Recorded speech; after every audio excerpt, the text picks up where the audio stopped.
Hey all, welcome back to the Real Life Pharmacology podcast. I'm your host, pharmacist Eric Christensen. Thank you so much for listening today. On this episode, I'm going to cover Alprazolam, brand name Xanax. Before I get into that, I got to remind you, go check out reallifepharmacology.com. We've got a free 31-page PDF. Simply an email will get you access to that. Great refresher if you're out in practice. Great review material if you're taking pharmacology and board exams coming up too. So go check that out. Free 31-page PDF at reallifepharmacology.com. All right, drug of the day today is Alprazolam. Brand name is Xanax. Alprazolam is a benzodiazepine, as you can kind of tell by the ending of the medication there. It's a short-acting one. I would say I see it most commonly used for anxiety, potentially panic disorder as well. It's got a fairly rapid onset, so using it on an as-needed basis for anxiety does make some sense there.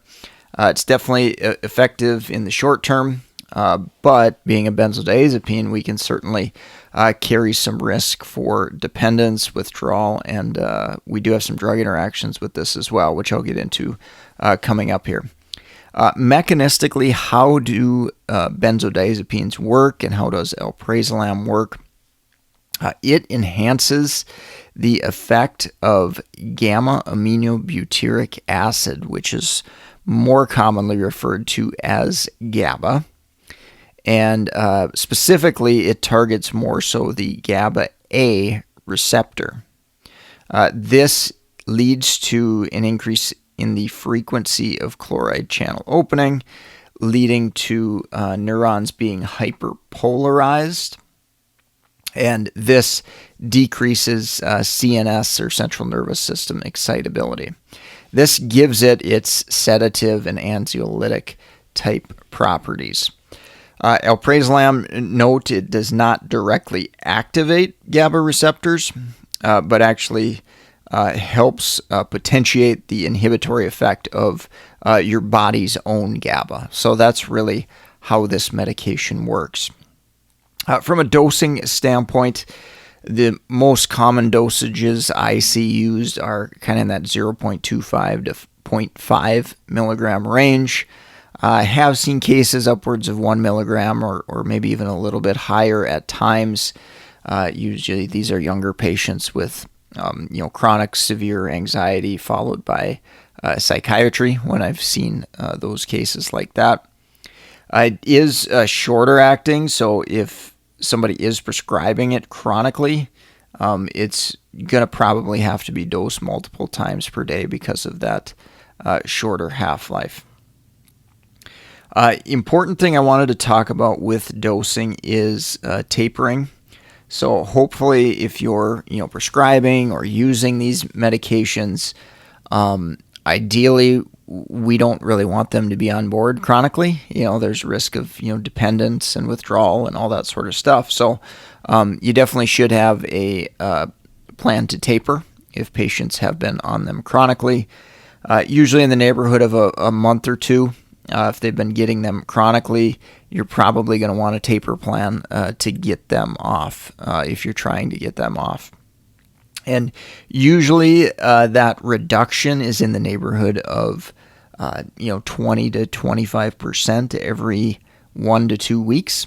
That's kind of the standard range that is usually targeted. I've seen slower and lower dosages than that.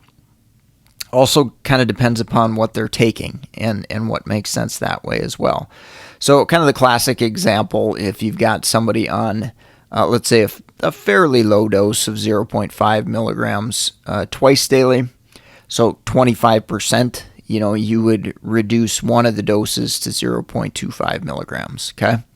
So that's kind of how that's done. And again, typically you'd continue that taper after 1 to 2 weeks. You'd go down further and so on and so forth. So hopefully that gives you a little sense on what's kind of standardly done in tapers. Again, clinical situations may dictate slower than that. For instance, if you've got somebody that's been on a benzodiazepine for 20 years, that might be a situation where we're going to have to probably go more slowly, than 20 to 25%, and more slowly than, every week, for example. So keep that in mind.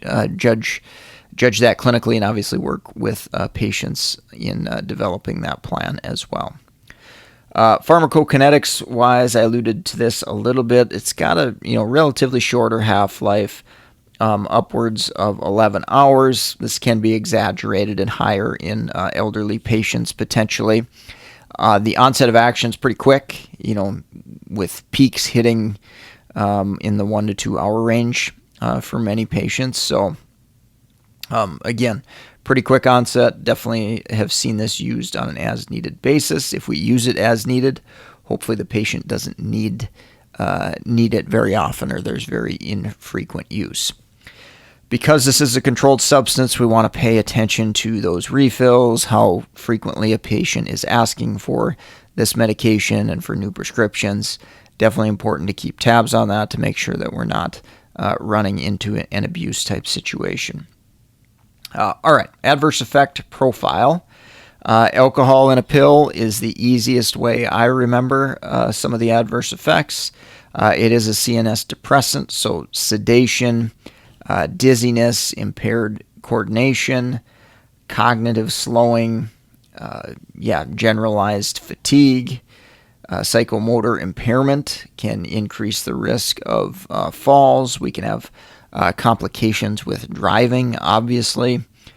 So those are the major adverse effects that can lead to potentially catastrophic consequences. So important to remember that for sure.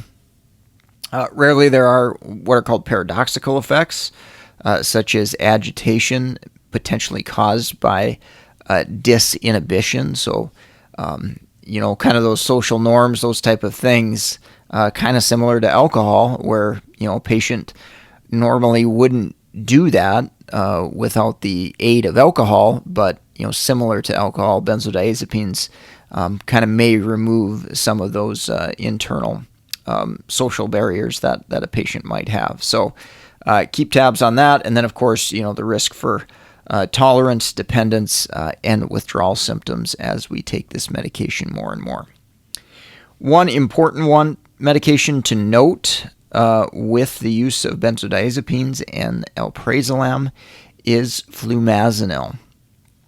This is considered the antidote to benzodiazepine poisoning or toxicity.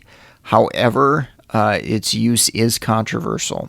It can cause significant withdrawal in patients, particularly receiving long-term benzos, and this medication can increase the risk of seizures. Okay, so really important to pay attention to that, understanding that flumazenil can increase the risk of seizures. So in somebody with seizure disorder using benzodiazepines for seizures, that's likely a big no. We're probably not going to use this medication because we're more likely to cause withdrawal and make them have a seizure. Another thing, kind of a warning, precaution here, alprazolam carries boxed warnings for concomitant use with opioids.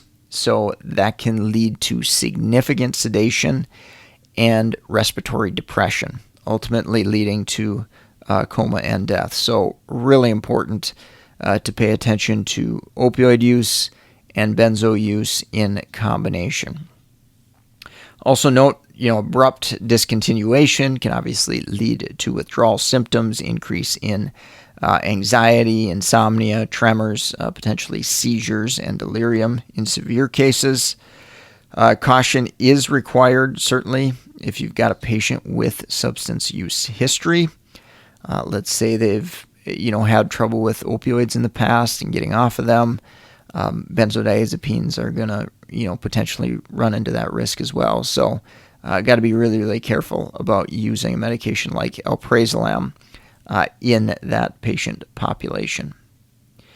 One last thing, kind of precaution warning in the patient population I work with the most, alprazolam and other benzodiazepines increase the risk of falls. Okay, so really, really important there. The other risk associated with the elderly that I find I run into quite a bit is cognitive impairment as well.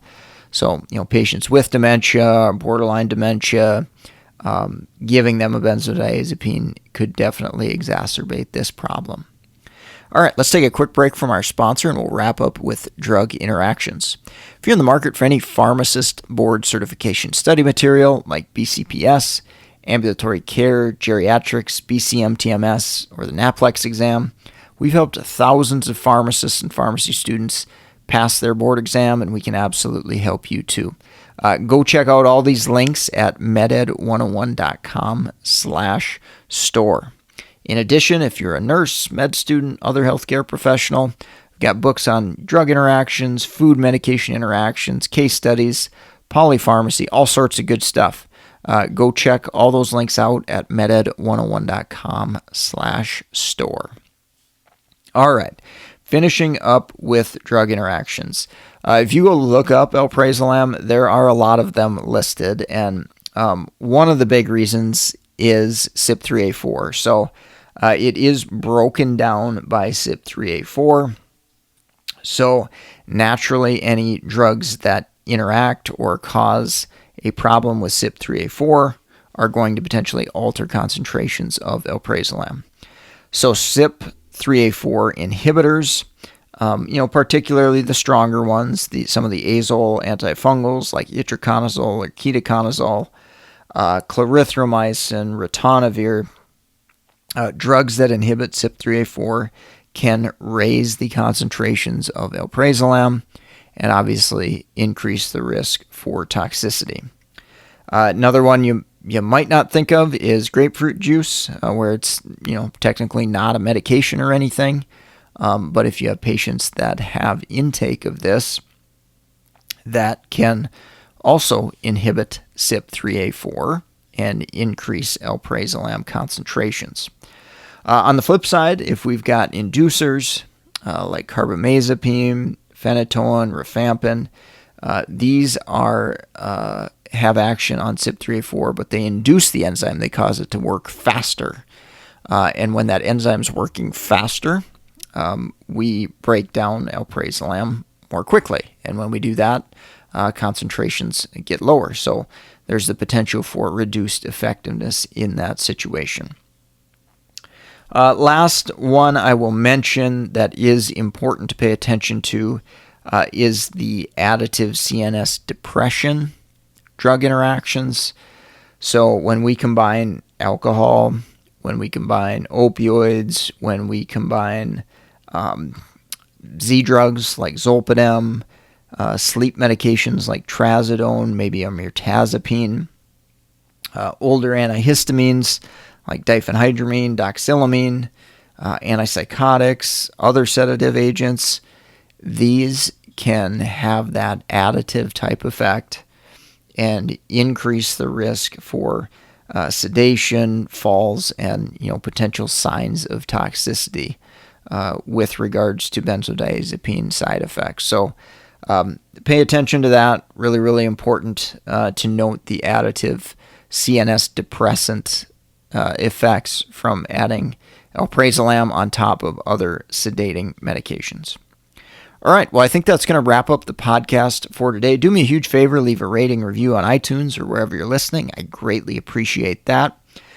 Support the sponsor, meded101.com/store. All your purchases there go directly to support this podcast. And of course, feel free to reach out to me personally, mededucation101@gmail.com.